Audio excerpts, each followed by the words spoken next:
Hello, beautiful soul! Welcome back to my channel. This is my channel from Japan, Kabayan, Capricorn. This reading is for you, January 16 to 31, 2024, second half ng January. Maraming salamat muna sa aking subscriber, new subscriber, cross-watcher, at sa mga bagong pasok dyan. Welcome na welcome kayo sa bahay ni Ate Aimee. Salamat sa nakataba ng puso ninyong mga comments. At sa mga nagpa-personal reading, maraming salamat po. Kung gusto nyo na energy nyo lang talaga ang gusto makuha natin, all the details para sa personal reading ay nasa baba ng video na ito. This is a general reading kawan Capricorn, iba ang general reading sa personal reading, at vice versa, paka-research sa Google para hindi kayo maligaw sa ating reading. Kunin mo lang ang sayo at itapon ang hindi sayo. Maaring ito is vice versa nga, nangyayari or mangyayari pa lang. Use your own intuition, lawakan natin ang ating isipan. Ang dami niyong energy sa mundong ito, kaya hindi ito, ay horseshoe. Congrats, there's a good luck coming in. Alam nyo, advice ko kayo, di ba may horseshoe na nabibiling ganyan? Maglagay kayo nito sa loob ng pintuan nyo o kaya sa labas. There's a good luck. Kumbaga, andun yung kabayo, di ba, pagsipa. Pagsipa sa mga negative energies. Yan. Pag-welcome sa mga good energy. Yan. Maglagay kayo ng ganyan. It's a good luck. Ganyan. May good luck daw sa'yo, Capricorn. Tingnan natin. Irespeto natin kung kaninang energy ang aking nakukuha. Pag nag-resonate sa'yo, o hindi man nag-resonate sa'yo, ibig sabihin hindi mo energy ang nakukuha natin. Nag-resonate o hindi nangyari ha, kasi mangyayari pa lang to sa iba. There's a heart. Ilan na ba to? Isa pa. Para kay Capricorn Vision.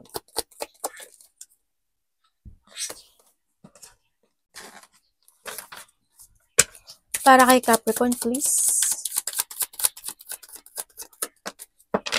Wow, we have the stork.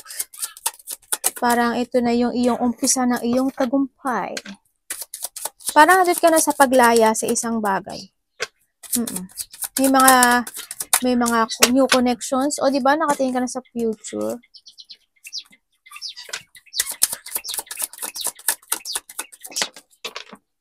Pero may mga sitwasyon pa rin na hindi good. Tingnan natin. Siguro kasi ang dami namang part ng buhay nyo. You have the skull. Hidden secret can harm you. May mga sikreto or may mga bagay na maaring malaman mo or alam mo na maaring nasasaktan ka. Love, deep affection, and a caring. Maaring may tao or ikaw or vice versa na maaring giving you a love, support, help, understanding. Kasi maaring ito yun. O kaya magkakaroon ng mga misunderstanding sa isang situation, sa trabaho mo yan, sa karelasyon mo man yan, sa anong aspeto ng buhay mo yun, na parang iintindihin mo siguro doon. Ganyan. Or ikaw na lang uunawa doon, or tutulungan mo yung tao na yun, or basta vice versa. Magiging ano ka, misunderstanding siguro is its emotions, no? Na maaring may mga kinikimkim ka na isang emotional, deep in your heart, sa nakita ko dito, na maaring hindi mo ma-accept or hindi mo pa maintindihan sa ngayon. O anumang sitwasyon to. May mga misunderstanding also this week ha. Weeping willow, family sorrow. May mga family sorrow, either to may tao na weak, may taong may sakit, may mga hindi pagkakasunduan kasi you have the misunderstanding, o may mga sitwasyon, any sorrow, lungkot, kung ano man yung family sorrow na yan. And we have the door and the fox. Just may door na may fox pa. May tao dito na ano, no, maaring mandaya o manling lang sa'yo. Yan, also becomes a business, oh. Fox kasi ano yan, eh. Parang may tao na isa rin to sa mga nagpamatsyag sa'yo, no. Yan, maaring family member mo, maaring kasamahan mo sa trabaho, maaring karelasyon mo, kung sino man yan. There's a sneaky person, yan, o kaya sa business, no? And also, there's an open or may door na opportunity na naghihintay para sa'yo. Ibig sabihin, anything opportunity for a love, ayan, kasi you have also the love, diba? Yan, may opportunity of a love, opportunity for a new job, a new work, or an action. Ako nakikita dito. Anything opportunity. Ito. O kaya opportunity to let go the sorrow. At pumasok ka na dito sa door na to. Kumbaga, nandito ka sa sitwasyon mo na don't hide your feelings kasi nandito ka rin, di ba? Ganyan. Kailangan mo nang maintindihan na kailangang mangyari ang dapat mangyari. Because it's destiny. Naka-destiny yun. Ganyan. And also, you need to protect your finances, your money, yourself, your health. Ang katinong mata ko Dali lang. Ganun ha. You have the 17. 17, 23, 25, 29. Naka-related sa yung mga numbers na yan. Okay, there's a beginning. Ako na nakikita sa'yo. Maaring papasok ka na sa door na to at iiwanan mo ang isang bagay sa buhay mo. Ano man yan. Sadness, relationship, misunderstanding, ano man yan. Kasi nandito na si Stork. Parang nandito na ka sa situation mo na babalik na. You're starting to go to your path. Sa nakita ko dito, nandito na yung pagbabalik na iyong lakas ng loob or ang iyong unti-unting pababalik or bumabalik na iyong self-vitality or sigla. Ganyan sa nakita ko. And also, andito na yung iyong pagkakaroon ng self-personality. You're starting. Kumbaga, nag-start ka na to love more to yourself, to focus sa yung direction, sa mga bagong, mga nyo yan, di ba? Ganyan. Going toward to success, ganyan. Going toward focusing ka na sa bagong path mo, ganyan. Kasi andito ka na, di ba? Iba dito, baka bagong work, bagong job, bagong love. Ako nakikita dito. Andito na parang nakikita mo na sa sarili mo yung purpose mo. Ito pala yung purpose ko. Ito pala yung dapat kong gawin. Ito pala yung dapat i-main concern ko kaysa yung itong sitwasyon na to. Parang nandun ka na sa sitwasyon. You know your purpose and you know kung ano na yung ipupukusan mo, i-main concern mo this time. Ganun. No? And then, doon pa rin, syempre, doon pa rin si daga at baka maraming daga sa bahay nyo. Mangyayari ka pa rin, siguro handit pa rin yung sitwasyon na kasi magkatabi siya. Siguro may mga part pa rin ng situation na maaring nadadala ka ng lungkot, no, ng stress. Yan. May mga stress, may mga ingat ka rin sa mga nakaw ng idea, nakaw na, kasi handito si Fox, di ba? Kailangan mo protektahan din yung sarili mo. Yan, maaring may mga nagmamatsyag sa'yo. Someone spying, ganyan, or there's a sticky person surrounding you. Nasa paligid mo, engot-engot ng English na atin mo. Mag-adjust kayo sa English ko. Hayaan nyo na, engot talaga ako. And then, nandun din mag-ingat din kayo sa mga nakaw, mahuhulugan kayo ng mga bagay-bagay. Malaki man o maliit siya, diba? Valuable yun, no? May mga sitwasyon na maaring pintasan ka, ganyan, na maaaring ika-stress mo. O kaya may mga insecurity ka, ganyan. O kaya, vice versa tayo makakaramdam ka daw ng pagkakaba or nervyos, ganun. Ako nakikita. Baka magkaroon ka ng manervyos. So, iba sa inyo, there's a delay Bakit may delay? Iba sa inyo, maaaring may delay. Maaaring pag-iisipan nyo pa yung sitwasyon kasi gusto nyo tapusin, tapos pag-iisipan nyo muna yung sitwasyon. May mga bagay na pag-iisipan nyo na maaaring konting may delay or magkakaroon kayo ng challenge to do yung sitwasyon na yun. Ganyan. O kaya handun din yung sitwasyon na maybe you put a boundaries to a situation. Ganyan. Halimbawa lang Halimbawa, may tao na gusto makipag-usap sa akin, pero siya yung nakaaway ko. Karelasyon ko man siya o kapatid ko o sino man siya sa buhay ko. Tapos, ando yung sitwasyon na, kalimutan na natin yung lahat. Oo, patatawarin mo siya at magiging okay kayo, pero you have a boundary sa isa't isa na. Parang may boundary na. Ganun, magkakaroon ka na ng ganun. Parang nakita ko you have a boundary. Parang may boundaries ka kasi. And also, handito rin yung situation na iba dito, maaaring you will receive some information or communication. Iba dito is commitment, either to all your job, work, pera, pagkakasundo, promises, o kaya naman kontrata, ganyan. o kaya naman may makakipag-deal sa'yo, bago man yan o luma, ganyan. May commitment, may communication, ganyan. Yung iba is magkakaroon ng mga bagong transformation sa inyo. Maaaring may mahabaan ng kontrata kasi also we have the abundance, ganyan. Also this a ring, diba? Ibig sabihin, may isang cycle ng buhay mo, this is your energy, may isang cycle ng buhay mo na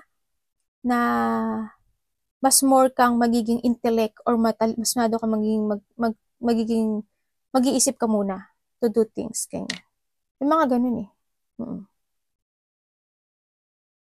New commitment, then new dealing, new commitment, and partnership. Yan, may mga new partnership. Mari ikaw ito, or kapatid mo, asawa mo, malapit sa puso mo, ganyan. Mari dito pero nandito ka na nandito na siya Kung ikaw ito, lalaki naman o babae, dito ka, diba? When you are focusing into your future, you are magneting ang new connections. Halimbawa sa business mo, pera, sitwasyon. Yan. Kung titignan mo dyan, cycle siya, diba? Dito iikot. Kumbaga, ikot siya, diba? Wala siyang buta. Kumbaga, gitna ang butas niya, pero paikot-ikot siya. Yung magiging maganda yung cycle ng buhay. Ganyan. Ganyan na. May mga paninindigan ka na this time. No? Panindigan mo na yung mga desire mo. Andito na yung you take it action para ma-magnet at ma-achieve mo yung bagay na yun. Ay, namatay na naman ang ating ano. Tingnan natin ang yung energy. Energy ni Capricorn. Ay! Saan na? Ay, bumaksa. Energy mo daw ito. Ano yung fall? The Fool! Pala ko falling down eh. Bakit the Fool? Ang ganda naman, Diba 0 to? Tapos eto 0. Diba? Nandun na yung paninindigan to start a new beginning in yourself. May mga bago daw ikaw mga collaboration, may mga, kumbaga, magkakaroon ng mga partnership nga, tulad ng sinabi ko kanina, may mga mag-shares na ng goal sa'yo, o ikaw mag-shares ng goal sa'yo. Mga bagong commitment to, ganyan. Mga bagong makikilala. The Fool.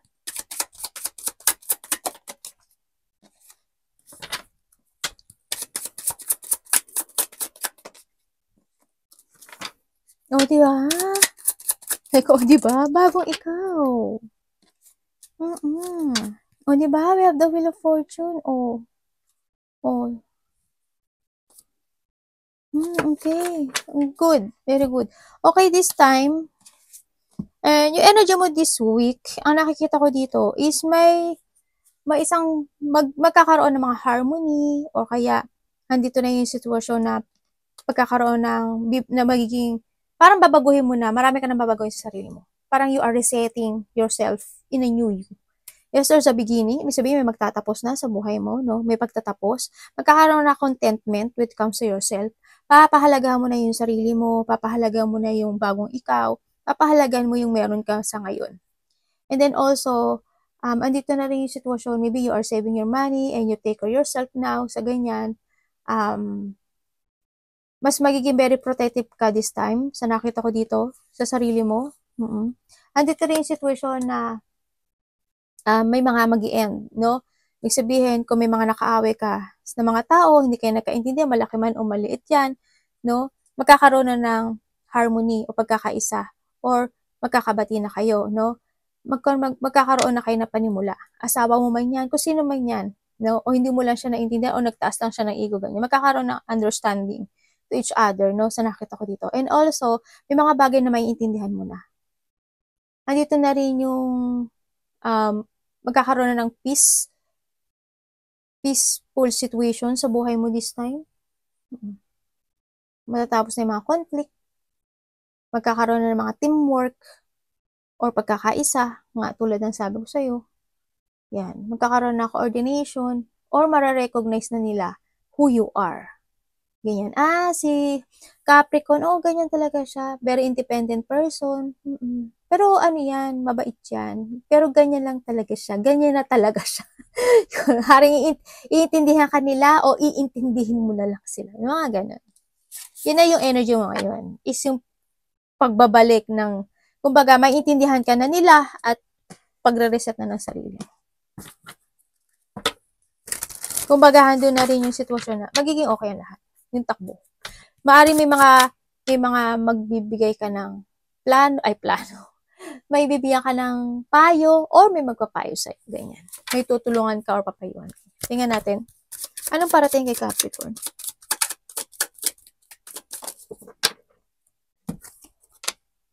The King of Cups.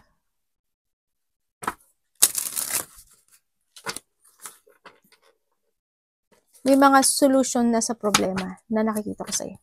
Yung mga problema is masusolusyonan. King of Cups ang parating. Ano daw? Bakit? Ano daw? Bakit? Ano to? O ya, hayaan nyo na muna ako sa ano to, ha? Ano ko na talaga to? Baka magkaroon, hindi na naman tayo magkaintindihan, ha? Bakit ka sabi nagtatanong, madam? Kailangan ba i-memorize siyaan? Nagtatanong ako sa bara, hindi sa inyo, ha? At ba't ko naman kayo tatanungin? Sasagutin nyo ba ako? Okay, 2025 na, ha? Okay. Okay, for this week, ang parating sa'yo is someone's offering. No? Someone's offering. And then, or maybe you will receive some text or message, ganyan.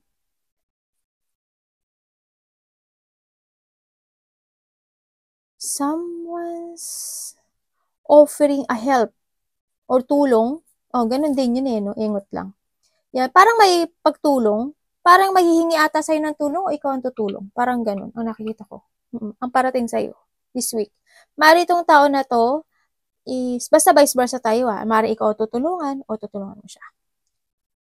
Mari itong tao na to is, meron siyang pinagdadaanan na isang bagay na medyo naguguluhan siya. Anak, parang ang init dati pinupuan mo si mami, baluga. Hinawa yun. Sabi ko, pinupuan ako, sabi ko, init yung braso ko. Gano'n, no? Sa nakita ko dito. Either may tutulungan ako, may hingi sa'yo ng tulong. Kasi mari, dahil sa'yo is magkakaroon siya ng clarity sa gagawin niya o sa didesisyonin niya. Ganyan. And then also, sa iba naman sa inyo, is merong isang bagay kayong gagawin, pero hindi nyo agad siya madidesisyonan. Ganyan. O, may bagay kayo na hindi nyo siya, hindi nyo agad siya madidesisyonan kasi there's a lack of clarity ako nakikita sa'yo. Pero hindi nyo confident mo. This time is pero sa iba naman kuhanin mo lang sa iba naman sa inyo is may mga i-daydream daw kayo, may mga papantasizing kayo, ganyan. Iba naman sa inyo is you will go to the flow. Ang nakikita ko dito kasi is a lack of clarity. Tingnan ko nga.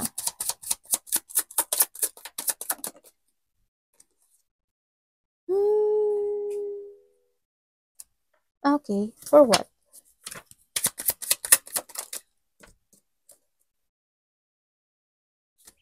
And then, hindi nga. Kahit anong bunot ko, ganun din ang lumabas. May mga alalahanin, yung iba sa inyo may mga alalahanin daw kayo. Because you want to do things, o may gagawin kayo, o may didesisyonan kayo, pero hindi yun magiging clear sa'yo. Ganyan. May mga aasamin kayo na gusto nyo i-forward o i-take it action. Maring aalis kayo o gagawin nyo yung bagay na yun, pero medyo may pag-aalala. Ako nakikita. O kaya, halimbawa, may kakausapin kayo o may itetext sa'yo, pero hindi yung pag-aalala.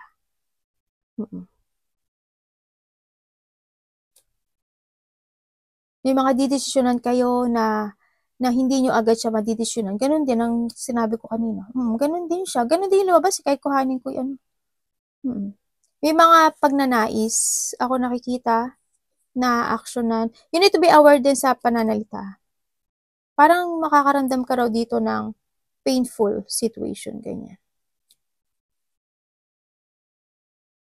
Someone want to talk. Diba dito maaring may bata na kakausapin ka kasi mahihingin siya sa'yo. Hindi ko alam kung mas bata sa sa'yo, anak mo siya, o ano mo siya. Hindi ko alam eh. Parang ganun. Ang kapatid mo, asawa mo, ganyan. Pero may hilingin siya sa'yo eh.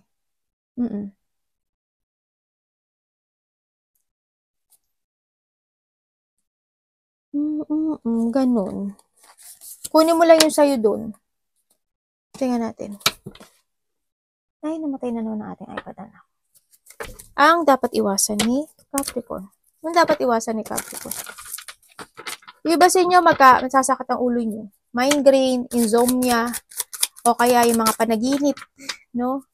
O kaya may mga isipin kayo ng mga past situation, ganyan. Trust more to your intuition. May mga wishful thinking kayo na naiisipin this week also.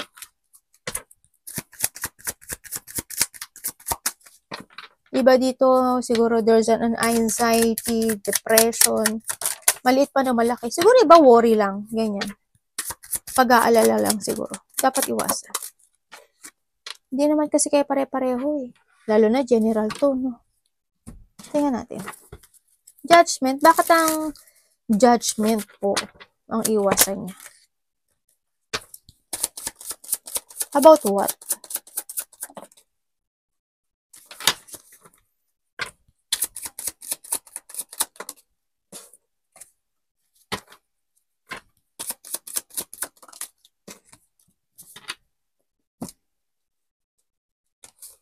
Okay, iwasan mo daw.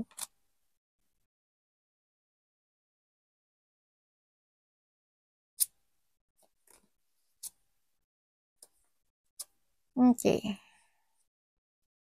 Iwasan mo daw is yung isang bagay sa buhay mo na pag-iwas sa mga tao, sa your family mo, sa karelasyon mo, ganyan, sa mga new person na maaring makilala mo. Huwag mo, iwasan mo yung maging mapag-isa or ano tawag dito? Yung umiwas, ganyan, yung magsarili, iwasan mo daw yun. Ganyan, kumbaga, cooperate, ganyan. Kailangan mo mag-transform. Huwag mong iiwas o ilayo yung sarili mo sa mga nasa paligid mo.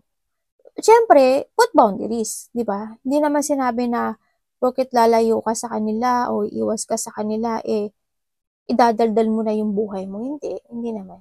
Babae o lalaki ka man na. Ganon. Kumbaga, kasi di ba more independent ka. Ganyan. Ando kasi yung pag-iwas mo rin. Iniiwas mo yung feelings mo. O iniiwas mo kasi maaring ayaw mo ma-disappoint na or ayaw mo magkaroon ng disappointment sa kanila o ayaw mo magkaroon ng disappointment. Mga ganong sitwasyon. Or maaring naman na andito rin yung sitwasyon na maaring hindi nila makita yung effort mo o kaya hindi nila makita yung who you are, mga ganon. Pero iwasan mo nga yun, yung pag-iwas sa mga tao, situation o mga sa paligid mo, ganyan. Yung mapag-isa, iwasan mo daw yun. Maging aware ka, syempre. You need to be aware. Diba? Maging aware ka sa salita mo. Maging aware ka rin sa kanila. Diba? Let go your old version. Change your decision. Transform. Magkaroon ka ng self-evaluation. Syempre, learning from the past. No? So, nakita ko dito. Kumbaga, tinan mo siya, diba? Kung mawala ka sa isang sitwasyon mo na dating ikaw is ganito ka, ganun ka, ganyan ka. Yun ang iwasan mo. Andun kasi yung parang lumalayo ka sa lahat. Siguro kasi you don't have a trust lang din kasi, di ba? Pero ano kasi kailangan kasi ngayon is pagbabago. Kasi kaya sinasabi rin to sa'yo kasi parang maaring makatulong din sa'yo to your success, di ba? No, halimbawa, darating pala yung time, tatakbo ka pala bilang mayor, tatakbo ka pala bilang ganito, di ba? O kaya sa trabaho mo, meron palang reward or recognition. Tapos, syempre, sa sobrang very independent mo, hindi nila makikita yung galing mo kasi You're always alone. Yung mga ganun. Kung saan mga bagay-bagay. Kumbaga, mas makakatulong kasi yung if you want cooperate din sa mga bagay-bagay sa paligid mo. Kasi it's going toward to your success. Kasi mas marami kang as long as marami kang malalaman, experience, marami kang matututunan. Pero nasa sa'yo yun. Tingnan natin, love. Love is sa lahat. Sarili mo, kapatid mo, asawa mo, karelasyon mo. Medyo ang love, hindi maganda. Parang when it comes to love, there's a burden, problem, sadness. Tingnan natin. Ay?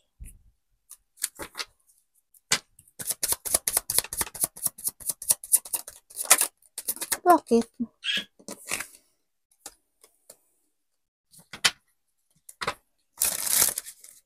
Pa-explain pa po.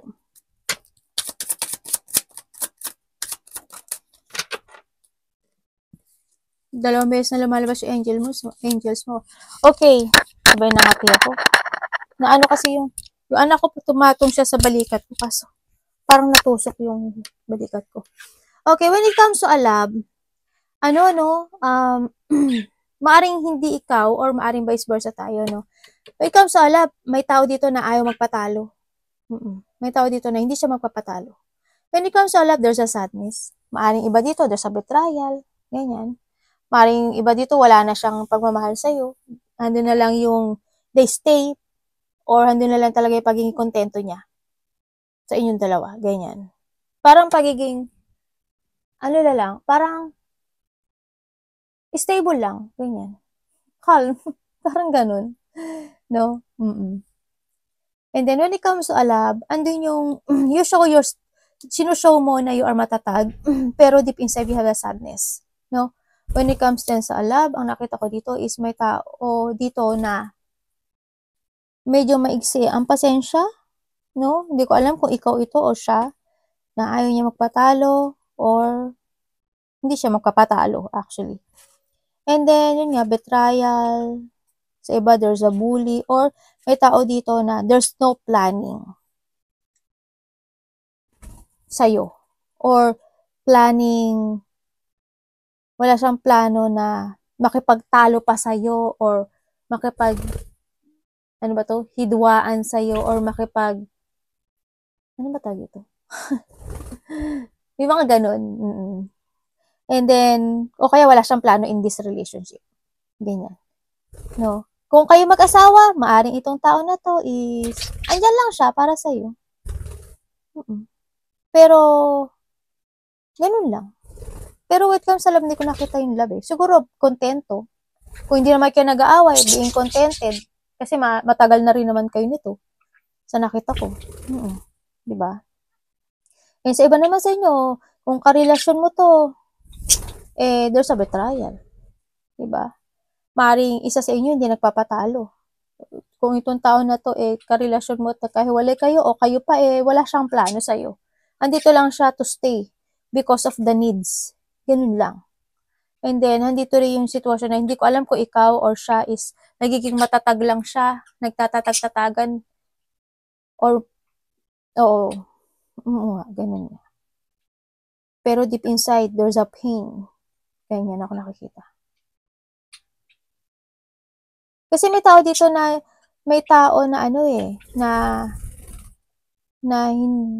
sarili niya lang inisip niya. Ganyan. Sarili niya lang, tao makasarili, there's this loyal person, unfaithful, walang pakialam, masaktan ka niya o hindi, wala siyang pakialam. And then, more on, there's an obsessive situation or medyo obsessed siya sa kanyang profession or sa money, ganyan, o sa pakay niya, ganun siya. And, hindi pa nakita ko ito. Unsupportive siya actually. There's no love. Ay, sorry, anak ko. No love. Yung sa love, parang andito yung sitwasyon na hindi good yung situation eh. It's not stable eh. Kung nagkahiwala na kayo, it's good. Kung kayo pa, mag-boyfriend, girlfriend kayo, Hindi siya stable. Wala kasi siyang plano eh. Kung kayo is mag-asawa na at hindi naman kayo nag-aaway, being contented. Pero hindi ko na nakikita yung sparkling. Siguro lang, kapalagayan ng loob kasi matagal na rin kasi kayo ganun.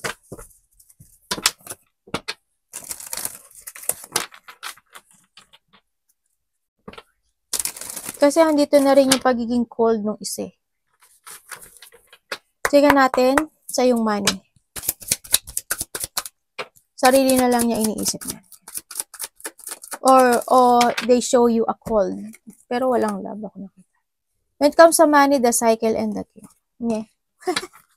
May sinasabi. May sinasabi si Carl. Bakit po universe? Ito.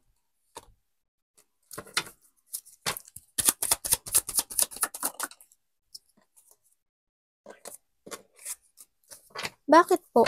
Okay. Bakit po? Okay. Okay. Okay. Okay, when it comes to your money, ang nakikita ko sa iyo is may mga kailangan ka daw alisin, no? May mga kailangan ka daw desisyonan or abandonin or change o pagsasaayos to ha. Kailangan mo ng transformation ngayon, kailangan yung issue to be stable. When it comes to a money, try to fix or to change a cycle na mga yung to handle your money this time sa nakikita ko dito. Kailangan daw maging maayos at magkaroon ng transformation. I-let go yung mga dapat i-let go. I-end na mga dapat i-end. I-abandon yung mga dapat i-abandon. Ano ba yung dating ikaw? Ba't wala kang pera? Ba't hindi ka nakaipon? Ba't hindi ka naging stable? Ganyan. Abandonin mo na yun at ayusin mo na yung buhay mo. Ganyan. And then also, sinasabi rin dito, when it comes to money, wag mo masyadong abusuduhin. Siguro iba dito, kapag pagka may money, labas agad lahat. Na ilalabas lahat. Ganyan. Kumbaga, dito rin yung situation na maari yung iba sa inyo, when it comes to money, parang there's no purpose. Walang purpose na maaring kailangan ko magtipid, mag-ipon na ng pera. Siguro walang ganun. Parang lahat is may nakalaan na agad. Kumbaga, kahit na may nakalaan ng lahat, di ba meron mga yung isang malaking jar kaysa ipon piso ba yun? Parang mga ganun. Ibon. Huwag naman piso. Diyos ko, pagka piso sa isang taon, Diyos ko naman, magkano lang. Nagdagan nyo naman, mga 100, kahit isang mga 15 days, kahit nga mga 200, mga ganun. It depends on you. Ganyan. Kasi nakita ko dito, when it comes to money situation, parang nawawala ng ambition to fix. Ganyan. Kailangan mo ngayon na may mga i-let go ha. I-change mo yung cycle o mga patakaran o sistema mo related ang money. Ganyan. Kasi nagiging nawawala ng ambisyon na mag-ipon. Ganyan. O wala talaga kasi saktong-sakto lang. Pero may mga bagay kayo na dapat i-change daw when it comes sa patakaran ng money. Yun ang anak ko. Siguro may mga bagay na, siguro minsan wala namang ka-purpose, paibibili nyo. Kumbaga meron na, bibili pa kayo, mga ganun. Pero kung ikakahappy nyo naman, why not? Pero may mga dapat ka daw i-change, ha? Yung mga dapat ka abandonahin when it comes to yourself, when it comes sa pamamalakad ng pera. Tingnan natin ang advice, universe. Capricorn.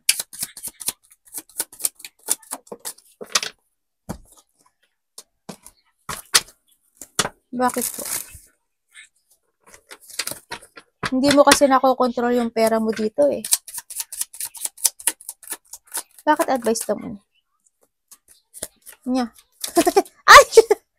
Hala. Kuhanin na natin to. Nalabas ni. Syonganay.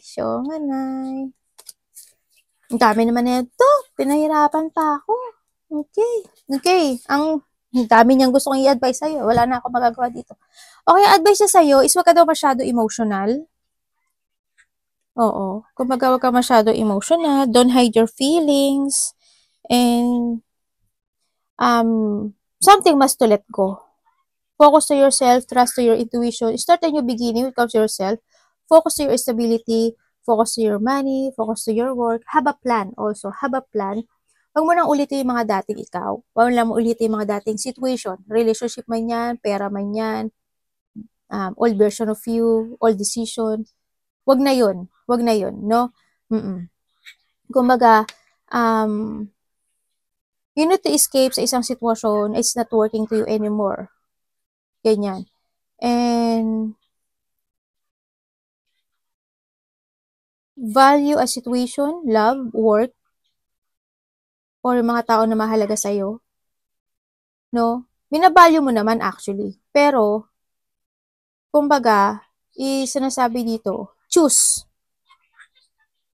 Choose important person sa buhay mo. And, kasi may mga bagay sa'yo na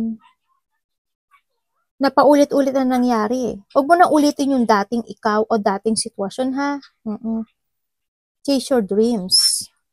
No? Kailangan yun is matindi mga pagpaplano. Kailangan yun is mas maintindihan mo ngayon kung maintindihan o magkaroon ka ng paghahatol this time na may mga dapat kang i-let go o baguhin o hindi na gawin yung mga bagay na nangyari na in the past, ganyan. Kasi may nangyayaring paulit-ulit sa'yo eh. No? Kumbaga, dito na si Magician. It's a beginning. No? Ako na nakikita sa'yo. Yun ang advice sa'yo. Chase your dreams. Kailangan na maging malakas ang loob mo, confident. Huwag ka mawala ng pag-asa. And don't focus on emotions. Ganyan. Tsaka ano rin, pag may time, kung night shift ka, o hindi ka gano'n nakakatulog, bumawi ka ng tulog. Ganun. Mas mag-focus ka para maging stable ka more to your situation, sa pera mo man yan, sa trabaho mo man yan, o sa relasyon mo man yan. In any aspect of your life. Ganyan. You need to getting away with something sa iyong buhay. Trust ka sa intuition mo, Arigatou namaste.